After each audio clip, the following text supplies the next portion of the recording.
ہم سب کو اپنی زندگی میں بہت دفعہ ایسے مراحل اور دوراہے آتے ہیں کہ جب ہم یہ سوچتے ہیں کہ یہاں کیا کیا جائے، یہاں کیا کرنا چاہیے۔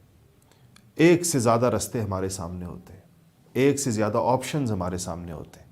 ہم ایک ایسی جگہ کھڑے ہوتے ہیں جہاں سے کئی راستے نکل رہے ہوتے ہیں اور ہم وہاں پریشان کھڑے ہوتے ہیں، اس راستے کو اختیار کریں یا یہ راہ چلے یا اس طرف جائیں یا ادھر جائیں۔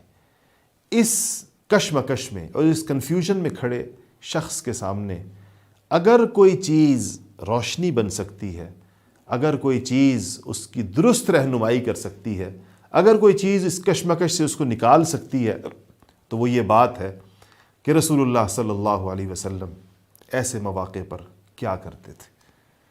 آپ کا اسوہ کیا ہے؟ آپ کا طریقہ کیا ہے؟ کیا رہا ہے؟ اگر یہ واقعہ آپ کی حیات میں پیش آتا تو آپ کیا کرتے؟ سیرت پڑھنے والا شخص، اس کے سوچنے کا انداز ہی ایسا ہو جاتا۔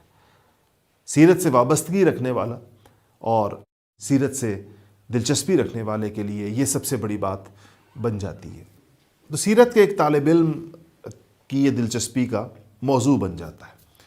سیرت کا ایک طالب علم اس انداز میں سوچنے کا عادی بن جاتا ہے، اور یہ بہت بڑی رہنمائی ہے جو اس کو اپنی زندگی میں حاصل ہوتی ہے۔